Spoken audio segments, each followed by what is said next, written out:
Well, hey guys, Jonathan with you once again. Thanks so much for stopping by for today's message. I hope it's going to give you a real boost of encouragement. It's going to help you think about the things that really matter.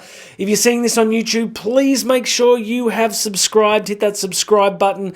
And whether you're seeing this on YouTube or accessing it on the podcast or somewhere else, there'll be a link here for you to grab a completely free copy of my book, Bridging the Gap.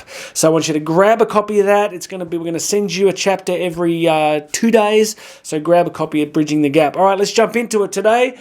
We're going to stay with one of my absolute favorites, somebody I came across pretty late in life, or late in my life. We're going to talk about Alfred Adler and another one of his great quotes. You ready? Let's do this. Meanings are not determined by situations, but we determine ourselves by the meanings we give to situations. All right, if you're familiar with my approach to reality and some of what Adler's saying, the meanings that we give to our experiences are potentially more important than the experiences themselves.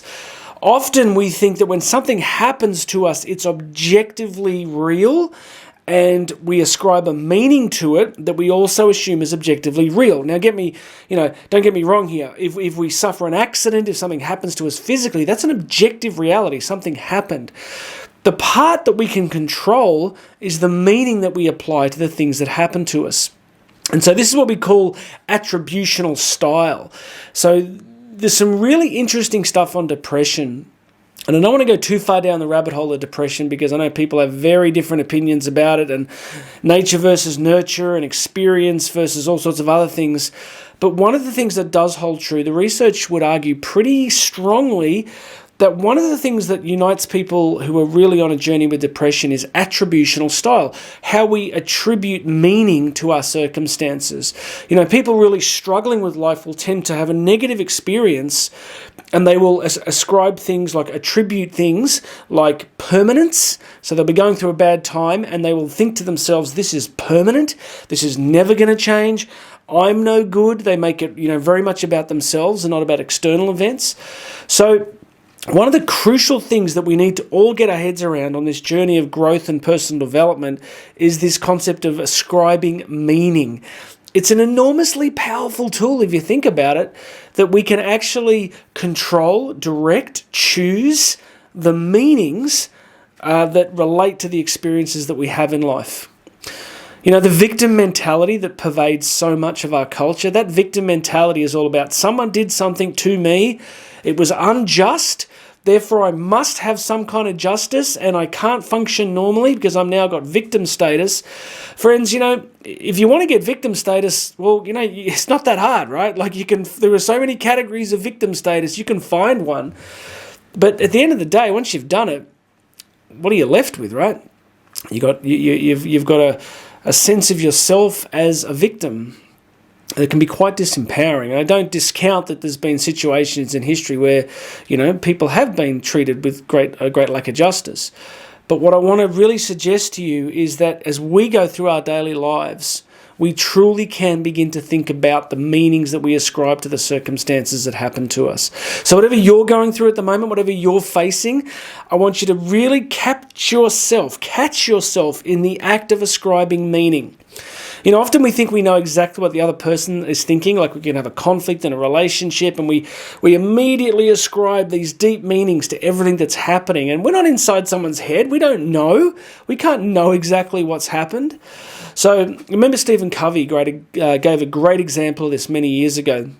He talked about being on a train, I think it was in New York, and he got on the train and there was this guy there, and this guy had about 6 or 7 kids.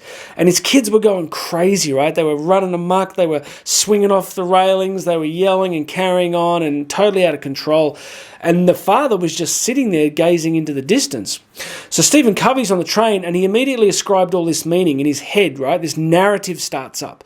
And the narrative is like, what's wrong with this guy? Why can't he control his children? We've all done it, right? We've all kind of seen something happen and we ascribe instant meanings to other people's behaviors.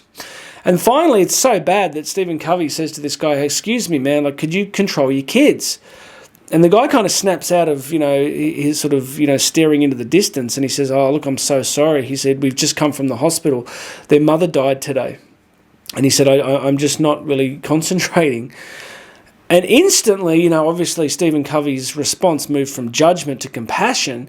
But do you see that there was a reality happening? There was the poor behavior of children, but Covey had been ascribing a meaning to it that was not based in reality.